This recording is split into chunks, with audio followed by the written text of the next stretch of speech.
This is TWiT. All right, now let's talk about the giant iPad on the horizon. This actually comes from Mark Gurman. As usual, he's got, on Sunday, he comes out every Sunday with bold visions. He says Apple wants to do a giant foldable iPad. We're not talking about something like the Galaxy Fold. We're talking an iPad that is effectively two iPads together without a crease. We're not expecting to see this for a few years, right?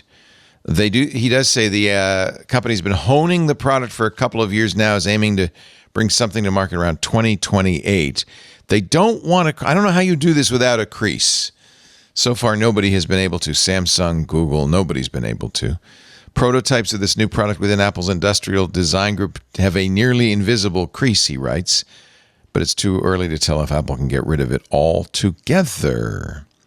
Would you want a 20-inch foldable iPad? And is it really more a computer at that point? Yeah. If I were an artist, I'd want one. I want to, yeah. The big question for me is there is a totally bizarre paragraph in this story where Gurman talks about this. And one of the challenges is he doesn't know. He says it's unclear. He calls it an iPad. Okay.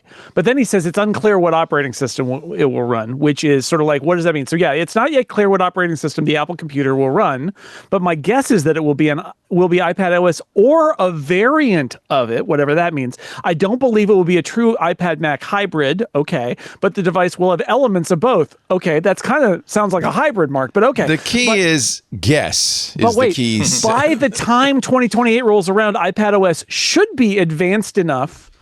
You took it off the screen. I was reading it off the screen. Show it on the screen. Should be advanced enough to run Mac OS apps. What?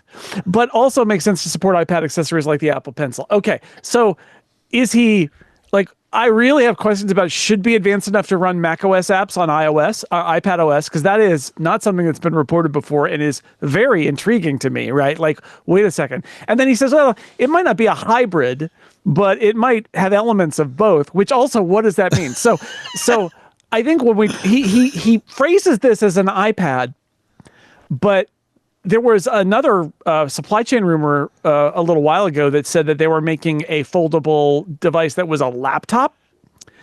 And I think it's the same device. Right. And so the truth is, whatever vision Mark Gurman has, and his sources are great, but like his sources don't know or can't say some of these answers, and maybe nobody knows. But calling it an iPad alone is like not sure. It's a iPad-like foldable device that might be Mac-like.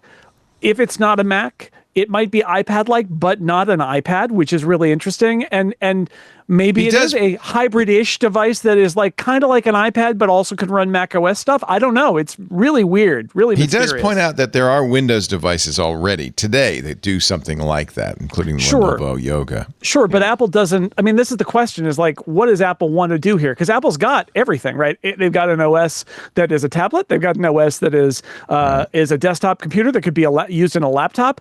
They haven't really like the thing is. Is this a hybrid? Is it a hybrid convertible? And what is Apple's vision of a hybrid convertible? Is it also is a Mac? Is it an iPad, but it can run Mac software? Is it a Mac that can run iPad stuff and have more touch? They haven't committed to anything like that. And it sounds like this product will force them to commit to something, because it sounds like it is a hybrid product. It's weird because Apple seems to have one of its most ingrained dogmas is that there are Macs and there are touch devices, and Mac is not a multi-touch device. So if you're talking about multi-touch devices, you are talking, and with a big screen, you're talking about the iPad.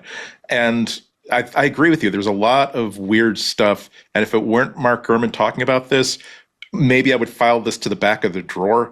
With Mark Gurman talking about this, though, that he has part of this story, and I'm wondering like what parts he's trying to fill in or what types he's speculating about.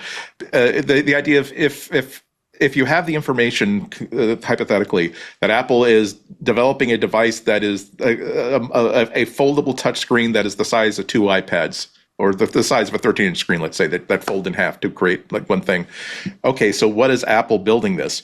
Are they trying to make a laptop? Well, no, because that would mean that the keyboard, half of it, would be a virtual keyboard, and ain't nobody's going to be trying to sell something that you tap just strictly on glass. Are you talking about this is a 20-inch iMac that is as portable as a MacBook? Maybe not, because you can't use the multi-touch. You can't use touch with the Mac unless Apple is planning on adding touch for that reason. So the logical thing to say is that this is going to be something like an iPad. And if your information is that this is not something they're planning in 2024, 2025, you see none of the industry stuff that says that Apple's trying to put out vendors who can create a special screen for them, at least to test with. You're saying that this could be long enough in the future that, yes, this could represent a next generation sort of device. In and of itself, though, I don't think the idea of having like a large screen iPad that folds to make it portable is a bad idea at all. That's the true hybrid between having something that's very, very portable. I mean, but gives you like the desktop sort of experience. And as I was saying that, I realized that I'm speaking to you in front of like a 13-inch MacBook with a 12.9-inch iPad as a second display above that thing.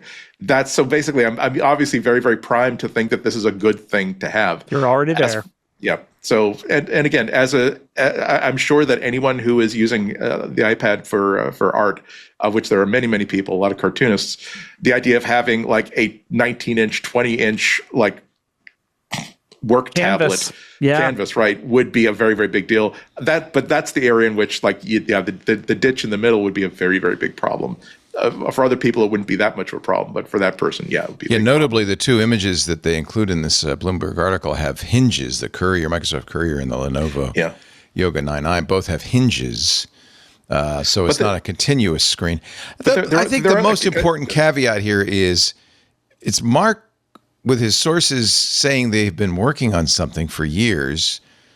But it's very important to point out they work on all sorts of things, and there's no reason to think they're going to release this. This sounds like there's a higher degree. Again, we're reverse engineering. I do a lot of that with Mark Gurman's reports. It's like, what information could he have received that would make him write it this way? And it feels to me like he's saying they're making this thing, right? Like that the hardware is kicking into gear in terms of getting ready to design and build this thing, that it seems to be that it's a go, but that he doesn't know all the details. And that's, and like I said, that's a lot of my re-engineering of that, how weird that paragraph is there's a lot of uncertainty there where probably his source is like, either uncomfortable saying, like they draw a line at what they leaked to Mark Gurman, or has not been allowed in the room. Like probably, so let's say it's probably a hardware source.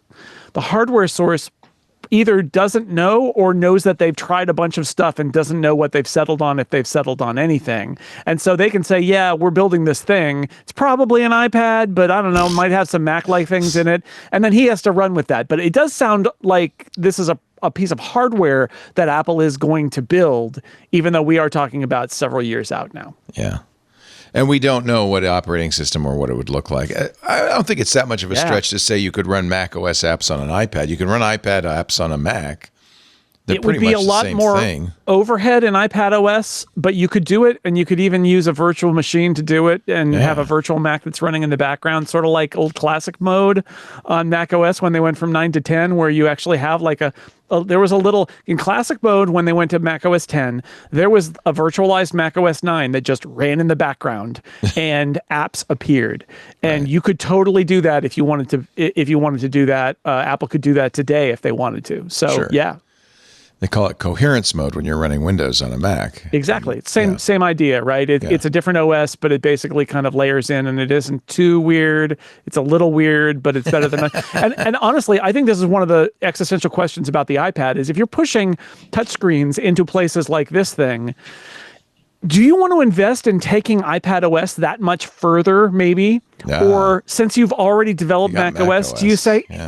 why don't we just let these things be Mac-like in Mac-like context, even if they don't say it dual boots or something like that, even if it's sort of like, halfway in between. That's why I'm interested in this story so much, is that we don't know what Apple thinks the right thing to do is for a product that is really right between Mac and iPad. How much pressure is on them to do it anyway? I mean, don't they?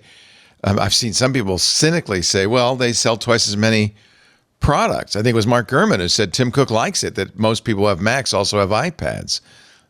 There can't be that much pressure to combine the I don't know two. about pressure, although I do feel like another thing I love about this story is I like the idea that Apple might be exploring a different kind of shape for a device, because the iPad's been here for almost 15 years. MacBooks have not changed at all. They're pretty much essentially. perfect, though. Right. Well, but again, if you're Apple, maybe you say, are there some other devices we could make? It's a little like how they've experimented with different sizes of iPad and different sizes of iPhone. Like, are there other kinds of Macs, right? All the competitors are making these convertibles. So I like that they're trying it, right? I like that they're exploring it. I'm not sure that whether there's a market for this product or not, but I like that they're giving it a go anyway.